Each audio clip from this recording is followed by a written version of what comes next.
Hey, welcome to Sweeping the Country. I'm Derek Walker. He is Jimmy Carter.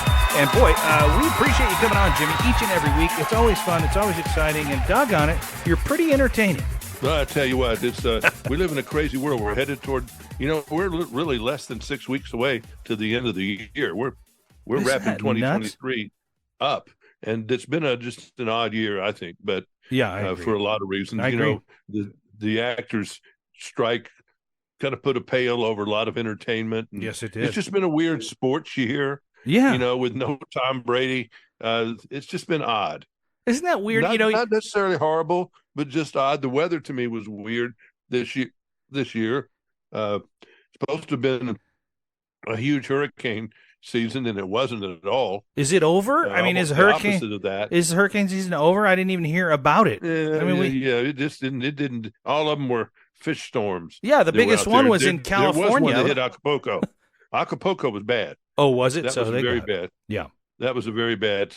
Mexico had a few, but nothing really, good. The United States is fantastic. It's been a weird year with all this anti-Semitism. It just keeps going on and on and on. True. It's just strange. I was looking here that the life expectancy. This is from the Journal of American Medicine. Okay, so it's not some half-ass thing. Life expectancy in the U.S. has declined significantly over the past few years. Wait a minute. How can that be? We've got technology. We've got medicine. We've got this. Okay. It fell from 78.8 years in 2019 to 77 in 2020 to 76.1 in 2022. Does it say? And the way I understand it, it is actually life expectancy for men now falls to 73 years. 6 years less than for women per the study.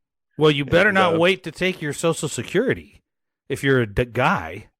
I mean, you better tell me about it. And, people in countries in Japan, Korea, Portugal, United Kingdom, and Italy all enjoy a life expectancy of 80 years or more. But not here. China, 78.2. Now, we've fallen. Men in the United States has fallen to 72. But why? And why is this going on? Yeah. COVID. Just a lot of different things. Stresses, genetics, men's higher vulnerability to chronic disease. Okay, fair. Opioid epidemic, mental health, chronic metabolic disease, and Men are higher mortality rates for 3 conditions compared to women. It just goes on, and that's not a good story. No, respiratory it's terrible. illnesses. Consequent, I'm having respiratory illnesses right now. Had them. Yeah. Length of lung. Blah, blah, blah. Anyway, the gap between men and women is further, and everybody knows that women live longer than men. Yeah, we've generally. That. Yeah, that's why I married an older lady. But now I got to rethink. Maybe I shouldn't have. I mean, I don't know if I'm not going to live that long anyway. The life expectancy, listen to this one, as of 2022, you ready? Yep. The life expectancy for African-American men was 61 and a half. Whoa, that's nearly 8 years shorter than for African-American women. Now, how do they get that number? I mean, it's not all disease. I mean, it's based on just it's all from the public health. Everything every time someone dies, it's a record. But it's not categorized like disease or anything like that. Natural causes. Yeah, they have it down. They do. They have it down to everything. That's crazy. But, I mean, I wonder why the African American age is so much lower. And I know during COVID there was a lot of talk about not getting treatment or affecting African American males more than white males. Well, it said here that our American medical system, particularly our public health system, is very advanced in treating illnesses and advanced disease. But for the most part, it's not very good when it comes to preventive care. Ooh, okay. So that's us. That's guys in general, and maybe African-American guys more than Caucasian, not going to the doctor, right? Maybe? Suicide is big for men. Oh, okay. It's like 70-something% to women, 30%. Wow, that's really high. And that's been another cultural thing that has gone on. CBS did the story on Sunday morning this past week. Very good about the suicide with men. That wasn't the whole purpose, but that was part of it. Yeah. And saying that men are at a point where many men, it's hard to generalize, but just many men don't understand their purpose these days. it was beating on everybody's head for so long. And men still get paid more, they said, than women. I don't understand that, how businesses get away with that. But I don't either. Anyway, they claim that's still going on. Yeah. Okay. But that men don't really understand their role anymore. I would go that direction in I this. think so too. I mean, you can beat around this bush as long as you want to, and then some families, it's quite clear. It's more of a traditional, and I put that in quotation marks. Yes. Traditional family that we would identify, in movies and the arts for the last 100 years or 200 years. But now with the women's movement beginning really big in the 70s and kicking on 80s, 90s, and on, the CEO thing, now still a lot of white men are CEOs, but in a lot of other things, women have definitely made huge strides, and in fact are the predominant person. You see it particularly in the news business. You just don't see many men going into that anymore as a career, and particularly white men. Are you saying, and I kind of feel like we're heading this way, but maybe this is too primitive, and I use that loosely, and I don't even mean it primitive in the sense of cavemen, but I kind of do. Is the hunter-gatherer man gone?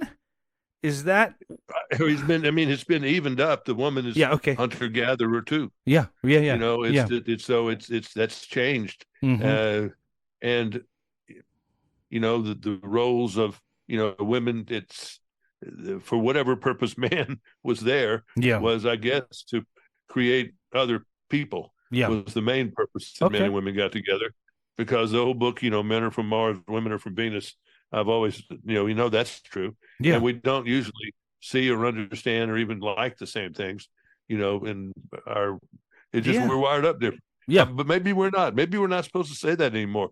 Maybe we're supposed to believe that we're not different at all. And I can't. I know that's what we're supposed to say. Yeah, and everything. I know. But as the father of 3 daughters and 4 granddaughters or whatever I've got, there's a lot of differences in that house between men and women. I'll even go what they like, how they're wired up, and everything. It's just they're not the same. No, they're not. Guy. I would even go as far to say, even with having a child of each, right? We had a male and a female, a daughter and a son, and I would say there were many times when, and you got a lot of girls, so you're used to that whole thing, but when I would get some questions or some things to address with my daughter that I would have to refer to my wife because it wasn't my forte. On the flip side, she had a lot of times where she would say, "Go talk to your dad," to my son. So we are wired different. There's no question about that, but maybe more homogenized over the last few years. I don't know. We've been and that's what this story was about. Yeah. There used to be an expression about some men that I knew, and with men talking among men about other men, and they refer to him, this one guy, as a neutered poodle. Like, okay, I understand what that means. He's a neutered poodle. He just does what he's told. Doesn't speak out, and just avoids trouble, and goes to art shows or whatever the thing is. I don't want to be a neutered poodle. I don't want to be. Yeah. So some of it's getting long, but it's just, and then generationally, we all know it's wired up different. I'm wired much differently than my father and grandfather, and the people below me are certainly wired up different. And the men, with cooking, and there's a lot of good things, that the role of men and women, it needed to be fixed. Yeah, I would agree. I would agree with that. No doubt about it, and it has. It needs some more. But it's just, I don't have, it's just something. There's no. The whole thing about the fire department and the police department. Yeah, sure. I'm a little more calm about that than I used to be. The fire department thing, if the woman can handle it, I don't want to have my house on fire and I'm trapped below something, and the woman can't do the job that some burly guy can. Yeah, that's when the social stuff needs to get out of the way and get to practical stuff. But as long as they can do the job, right, I'm 100% for it. Right, exactly. I'm a girl dad, man. I want my girls to be able to have every opportunity in the world but not to where you're endangering. If they're fighter pilots, they're probably better fighter pilots than the men are. I can tell you in our family, I bet they are. In our family, all the women are better shots than the men. Oh, they're all better shots. They're better aim. They're more steady. They're right on target. And so I can't even dispute that at all. I don't know what that's about, but they are. Yeah, I don't know either. Every woman I've known can outshoot me, and pretty much everybody else. Yeah. It's just how they approach things is different. Yeah. So. No, I don't disagree with that at all. And you said this on the last week's podcast. We touched on it just a tad, and it had to do with something else. But it was the woman that just got pushed through, not pushed through, but she got what she deserved, leading Navy. When what's his name lifted the whatever his voting against all that. Yeah. But I look at that and I think the best person for the job, I have never thought, oh, that's a man's job or that's a woman's job. I've never thought that. I've just thought whoever the best person is to lead or to do that job, that's who I want doing the job.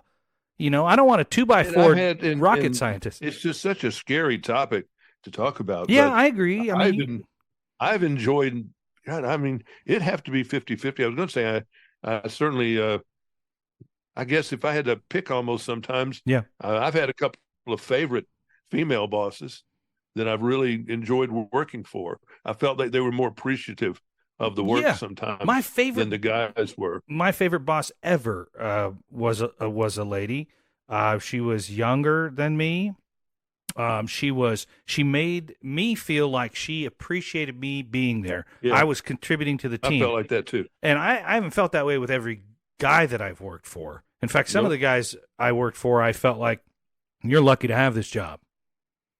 Kind of attitude. I mean, it's just, and then it's how guys get along with guys and women get along with men, and and it's just, and then you start getting into all these other social, slices, whether it's in the gay culture or racial deals and all this kind of stuff dynamic. It's just this complicated world. It is. And, we are and that's one of the issues that we're all dealing with right now is racial, religious, ethnic. You're seeing people on gender, and all that stuff. And I mean, there was a woman stopped the other day in this video, and I don't know if you saw it. She was stopped for drinking, going the wrong way down the road. And as soon as the cop got her got to the window to get to her, she said, she identified herself as non-binary or binary or something. And he said, okay. And he said, ma'am, she said, do not refer to me as ma'am. He said, I'm sorry. And then he corrected himself. Yeah. And then she said, I'm an indigenous person. The fact that you're a white man is triggering me. I mean, all these different things like that just make you crazy. Yeah. I mean, yes, I know that it's just, and they're just things that, about, it's just, okay, you can take this respect and people have got things that they are, and you just have to take a breath and try to respect the people's wishes and what they are until it gets too far. But I'm sorry, I watched someone rob the Home Depot the other day. Yeah. And they were in there, there was 6 of them, just going back and forth out of their front door, just stealing everything they could. And the fact that the employees had to stand there and watch it, how nobody was doing anything about it, how there's no armed person there that can stop it. Should we not? People can steal, and that's not something you should, reach an armed situation for. I don't know. I mean, it isn't my world, but I understand how it is in some people's. It's only property, blah blah blah. But you can't run a society that way. No, you're so right. And steal everything in your store because it has no value because it's just property. It's not worth someone dying for. Well, that's just not how we've made it as human beings to this far. My buddy, I was talking to caveman forward. Yeah, you steal the caveman's wife. You steal his food. You pay. You are going to pay a price. You are going to pay. I was talking to a friend of mine in California, and we were just talking, and they had mentioned that they just love listening to the podcast. They love listening to you and I, and just going back and forth. And boy, Jimmy gets fired up sometimes. He gets fired up. I said, "You love it?" Yeah, I love it. I love it. I love it. So we were talking a little bit. I said, "What's going on with you guys in California?" And he said, "Well," now You can't even, as an employee, you can get fired if you approach somebody who's stealing. If you try Absolutely. to confront, they do not want any confrontation whatsoever. Anything under $1,000 can walk right out of the store. So he says groups are coming in one at a time, and they're just stealing up to the $1,000 and then just walking out. And they're taking whatever they want. So in a lot of the stores now on the West Coast, everything is behind a cage. If you want a screwdriver at Home Depot, you got to wait for an employee to come, unlock the cage, and hand you a screwdriver to take you to the register. Everything's locked down. And I just thought, what kind of world is that where that became okay? And will it continue to go? Hey, now it's $10,000. Well, now you can steal up to $20,000. You can take a car right off the lot over there, and no one's going to do anything. We can't. Well, it's the whole thing this is, and particularly in California, but in some other states too. When I see people doing car chases, they really make me angry because, number one, we ought to have the technology by this point that can stop a car to zap in its tracks. Whatever, we ought to be able to zap it some way. So and the reason for that is that, okay, I understand you don't want to damage the cop car or make the officer's life endangered, but by allowing these chases to go on, and maybe it's a murder suspect, we don't know, serious, maybe a child molester, maybe it's a kidnapper. I mean, you can't just let everybody go. Right. And let's say it's a legitimate reason to chase somebody. You got to say that first. Yeah. Because I don't think you chase and risk everybody's life for every little thing. But on the stuff that's the legit stuff, and these things go on for 2 hours, and they pass probably 1,000 cars. Yeah. And sometimes in the wrong lane, down the wrong way. Yeah. And isn't my potential life worth something that I think that my public servants should have that stopped and not have that car running down the wrong way because the criminal's rights are worth more than mine? Yeah, I agree with that. And I think technology has gotten us to a point where you got facial recognition, you've got being able to scan a license plate, seeing where the person lives, who it belongs to, all that stuff. You've got so many ways to catch this person 2 hours later. No, I'm not saying. But there ought to be a way that you can, that we can read, or we could put the technology in the cars where the police officer, maybe not everyone, maybe just only the supervisors or something, where they can hit a button and the car stops. They've got to have that already. They just aren't using it. Just run, boo, then they can, where they slowly, and the doors lock until they get there. Yeah, I mean, honestly, that technology seems like it would have been done 10 years ago. I mean, easily. We don't, or put it in the helicopter. Put that in the helicopter. The helicopter chases them, puts the laser beam down on the car, and it stops it, or it makes it wind down to nothing. Yeah, I mean, we're not using technology. That's the part that makes me all right. In the fire departments, everybody should have see through the smoke technology at these fire departments. It exists.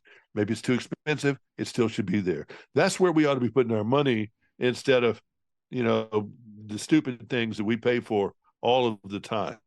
I would agree. Things that help our people. Yeah, I would agree, and I don't think this is stupid. I think this is fine. But look at this example of technology. You have a company like Amazon who decides we are going to deliver prescription drugs with a drone, and they execute. Yeah. I mean, there is a lot of technology that goes into that, right? In the meantime, the post office could deliver the drugs, or UPS or FedEx or whoever, but they've figured out a way to send a little robot into the sky, go to your house, drop it at your doorstep, and come back to the home base, right? They should be able to figure out how to stop a car when there's a criminal in it. They know how. They do. They just have been no effort. They're all worried about getting sued. And, yeah, that's it. There's no appetite in the culture for law and order. I think it's getting less and less. I think you're right. I think it's becoming more and more acceptable to just, let somebody go. Steal, whatever they do, it's not worth it. Not worth it. What is worth it? I don't know. I don't know. And then that's where the law, where people got crossways in New York, and it was the policy called the broken window. You start at the broken window. If someone has a broken window on something, you need to make sure they get cited. because that's where it starts, is the broken window. Okay. You know, that you're not respecting the, you know, if you keep broke everybody's window, then you won't have this, won't have that. Yeah. I get it. Here looking here. Wait, what was this story? Coming over on my watch. Just in, suspect sought after robbery at Murfreesboro ATM. You know, they're robbing people at ATMs again.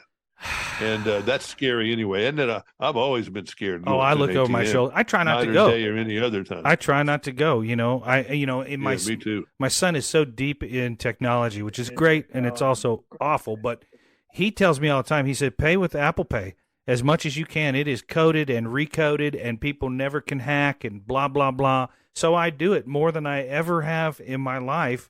I hardly ever use cash. I'm there too, and I thought I would always have cash. I mean, I always keep. Occasionally, I do it just to do it. It's weird. Sometimes I do agree. it to say, I think I'll use cash. No reason. Look, it's just, I'll show you something. I do this. I've had this in here for over a year. This is my wallet now. I got this kind of wallet to protect the copper from zapping the credit cards, reading the chips, and all that. Yeah, kind of that's stuff. good. You see what's in the back of that? It's $100 bill. Yeah. I keep it in there. I carry a bunch of all the time. Just one of these. Yeah, I just keep it in. I've never used it in a year, maybe more. I don't know, but I keep I've had this money's been in there for. It's funny, you know. You just never know when you need it or when the power's out or something. Yeah, you know, you need it. But I fear the ATM like you do, in the sense that I don't want to get whacked for $600 or whatever, $200 or whatever I'm taking out of there. I just don't go. I just don't go to the bank. I mean, I don't go to the kiosk. I'll go to the bank, you know, where I go inside and I can put the money in my pocket if I'm taking money out or whatever. Yeah. But I won't go. We live in fear, you know. Because that's true. That is true. And everybody says, you know, everybody ought to be carrying guns and all that stuff. You know, really? I mean, I don't know. There was the Wild West, if you recall. I don't want to live in that world, though. I don't really want to live in that world, but I don't want to be a victim either. Let me ask you a question. Do you think in society, at a certain point, societally, like your little circle, your culture, your city, your town, whatever, do you think there are going to be pockets in the country where states, let's say, divide up and they say, hey, we're Nevada, and we don't tolerate this crap, and if you want that, go here, but this is what we're going to do here? Is it going to get to that? Because right now, a lot of, like Idaho, for example, it's an open carry state. I mean, you don't have to conceal anything. You put a 45 on your waist and walk through the grocery store. Yeah, I mean, I wonder sometimes, is that a good guy or a bad guy that I just saw? I wonder that too. Going down the road. But I do feel pretty safe. It just makes me nervous that could go on. And then someone does do something and you misunderstand it. Yeah. And you get involved and you're ruined for life. Or you do take these three people that are doing whatever and stealing or whatever, and they run, and you pop all three of them, and then you're going to make the nightly news because you killed three people. And even though it's going to be a safe shoot, you know, you're going to be what's the guy's name that was Death Wish? Charles Bronson.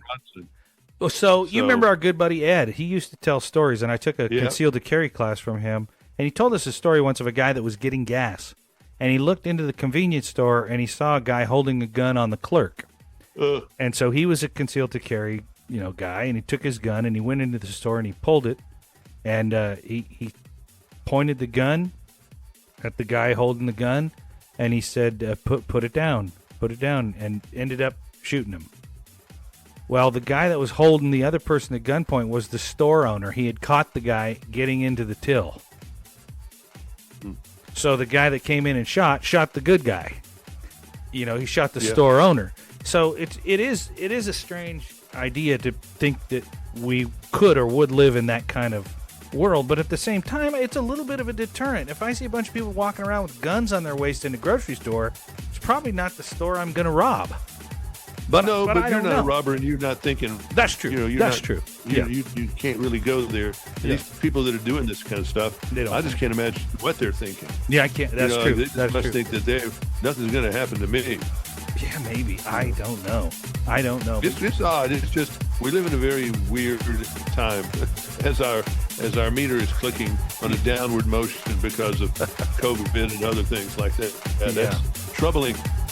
Man, 72 now is where we're supposed to be before we crap out. Okay, well, get your Social Security early, folks, based on the new numbers. And other than that, I can't think of anything. Live your life, right? Live it to the fullest every day. And, make sure you get to the grocery store and get that cranberry sauce, because I understand it was out in some places already. But only go in Idaho where it's open carry.